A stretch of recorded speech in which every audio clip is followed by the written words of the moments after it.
Welcome to the RePsychled podcast, where we discuss everyday issues from a mental health perspective.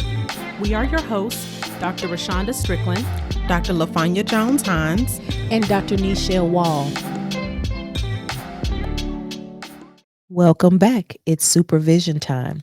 Today's mood music is brought to you by Big Mo, just a dog. Today, we're going to be talking about the glamour of the red pill. And basically, this is the Manosphere, a community of men that promote anti-feminism, men's rights, and activism. Yes, ma'am. So let us go ahead and put a disclaimer out there about this. We are not going to be bashing anybody that follows the red pill or manosphere spaces. We are just going to be talking about what kind of gets a person hooked into that space. So we're not going to be talking about anybody in particular. Again, this is just about education and understanding. And remember, we require that you be considerate and respectful in our comments because this is a safe space for all populations that we are discussing things about and for. Absolutely. With all of the disclaimers out of the way, why do men engage in this red pill phenomenon? I think one of the first things is that you have, in today's world, you have a lot of men that are very lonely and don't know where to go to seek advice on how to connect with women. So we're talking about heterosexual individuals because the vast majority of people in the pill and manosphere spaces are going to be heterosexual men. So I think you have a lot of men that do not know how to connect with the woman of today. Um, and they visualize what their household was like and how their parents interacted with each other, and in some ways want that same thing but don't know how to get it. So they're seeking a community to kind of help teach them how to do that. I agree with that. I think also it allows them to learn things that they may not have even understood or know, and may not have automatically been like, oh, okay, these are things that I can do, or these are things I can do. Now, I think sometimes you have to make sure that you have a level of discernment with who you learn those things from, so that you can just make sure that it's healthy for your walk in your life. But I think that's one of the main things as well. And then I also would add to that, I think these are men who have been in relationships and been unsuccessful with whatever it is that they've learned to maintain a relationship. And so I agree, they are seeking some answers, because I definitely think these are men who want to be in relationships and want to be married with a family and things like that, but they just don't know how to maintain it.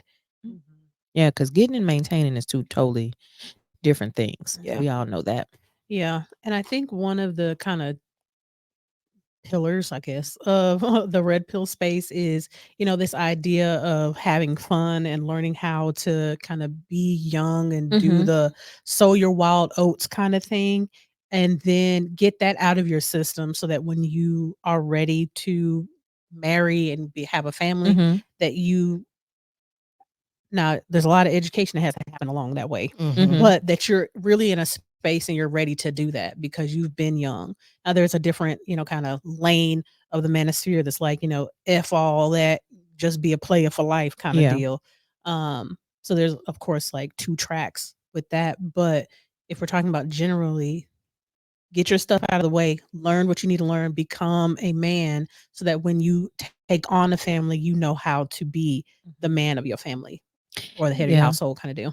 And I think that's also one of the main reasons or tenets why there's such a controversy with red pill society as well as the manosphere, is because some of the individuals that are educating these men are not educating them from a place of integrity. Okay, so this is what you do. This is how you do these things. This is how you show up. But there's not a level of integrity and healthiness that they're also educating and being taught. And I think us as mental health professionals, we understand that when you give a client information, you have to break that down for the level that they are at, and you can't blanket Absolutely. statement things to people because they are not coming from where you are at. Hmm. Yeah. And I think the other piece to that is they're only teaching them how to get a certain woman Yes. Yes. instead Mhm. of the woman that's attracted to them. I think you make a very valid point. There's a very stereotypical type of woman that they're all at Mhm. least preaching towards approaching, and Mhm. that would be like your kind of stereotypical Instagram girly, The video Instagram that, yeah, vixen. the video vixen, Mhm. and not that those women don't want families, Yeah. Yeah. but when you think about where those women are in life at that particular time, the odds of them wanting to settle down and start, a family is probably pretty low. Mhm. But I think the bigger point speaks to what you said is finding a woman that matches you and your Mhm. level and your energy. And that's not to say that she's still not gonna be a baddie, Right. but you have to Mhm. pick the baddie of your industry, the baddie of your realm Yeah. of living. You can't choose somebody who wants something so polar opposite and then force that individual into your lifestyle, because then Yeah. y'all won't have the happiness and the things that you want. And that's ultimately what you're striving for. And then you end up getting hurt, and then you pass down this same unhealthiness to another man, and then Or this is children. or children, and that's how this cycle of unhealthy communication, dynamic, Mhm. relationship, Mhm. all of that continue on and continue in society, and we just continue to stay unhealthy. Yeah. Yeah. I think one of the appeals is that some of the bigger names in this space, Mhm. some of the, kind of things that they preach are based off what we find desirable in Mhm. American society. Yeah. We love as much as we hate them, we love the billionaire. Hmm. We love that somebody has the ability to amass that amount of money. Mhm. And if they can do it, then that means I can do it. When in reality, the odds of you being able to amass even 1,000,000, is difficult, Hmm. let alone 1,000,000,000, which is Mhm. a number that is not even really, you can't really fathom on a real scale. So I think there's some allure because it pushes this idea of pull yourself up by your bootstraps, which is a very Mhm. Americanized way of thinking, Yeah. um, that I am the master of my own universe, Mhm. that I determine my own success and it's not based off anybody else. Mhm. And that if these other people have been able to create these lives for themselves, then I can create my life around the same thing if I just plug and play. Yeah.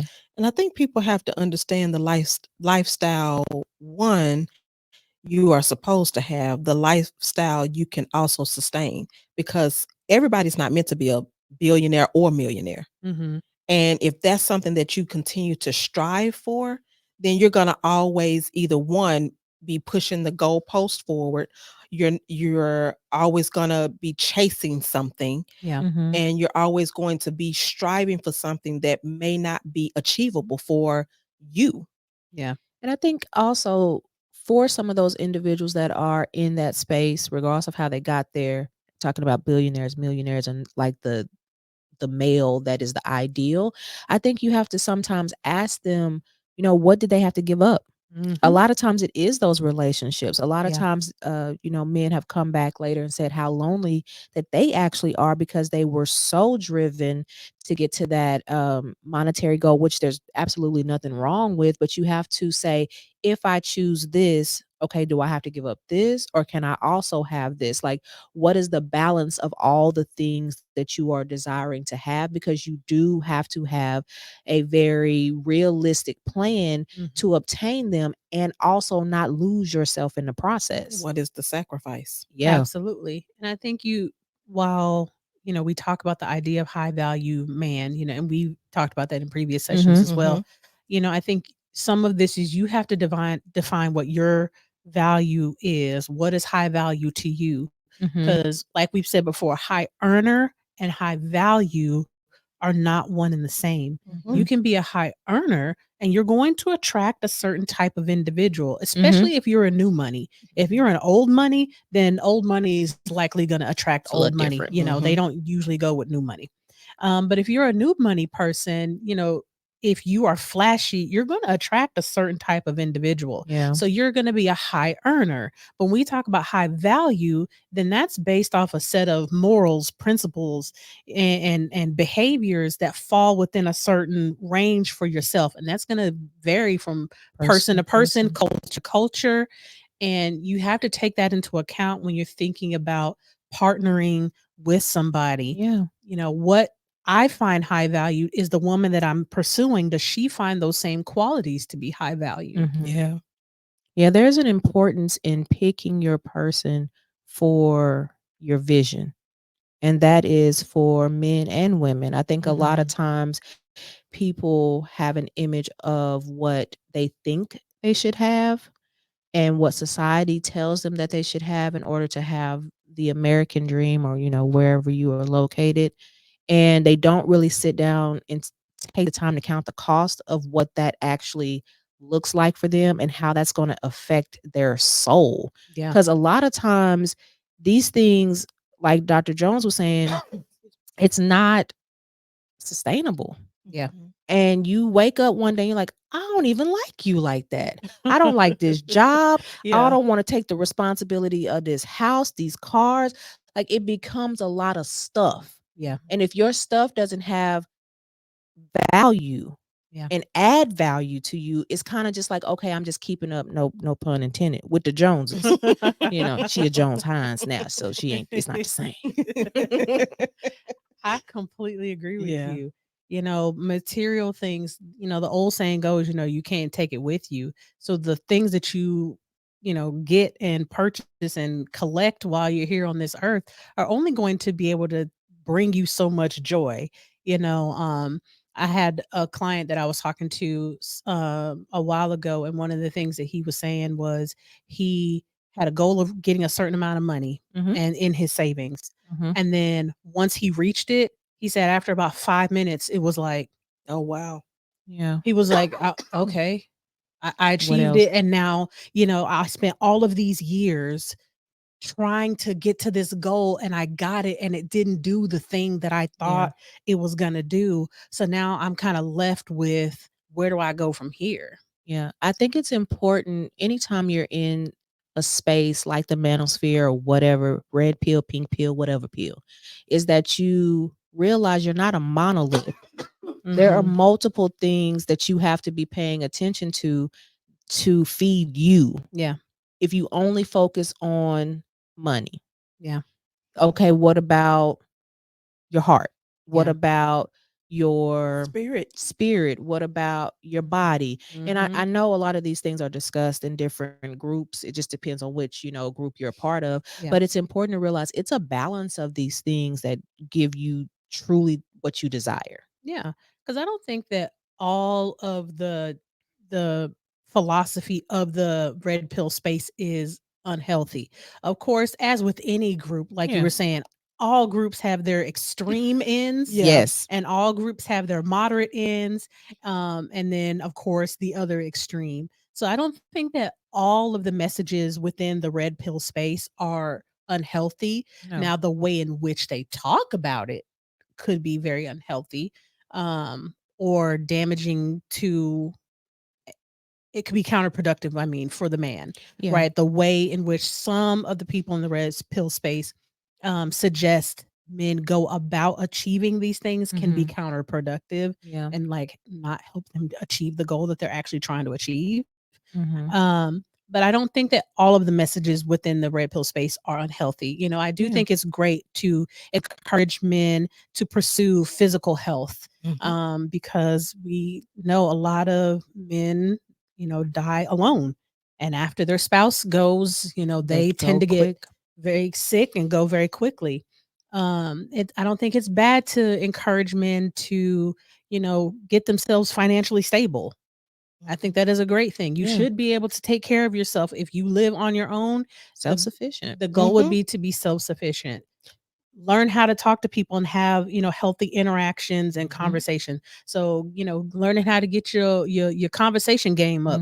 I don't think that that's a bad thing, but if you're telling somebody how to do it in a way that is damaging to the person that they're interacting with, then I think we've gone into an unhealthy space. Well, I think it can also be damaging to the person that's learning, because if you're Yeah. telling me that I need to be a billionaire to get a, I don't know, a woman of certain status or of certain value, and I can't achieve that, then that affects my self-esteem and my Absolutely. self-worth, Yeah. and it makes me question what's wrong with me. The whole reason I got into this space to begin with. Right. Yeah.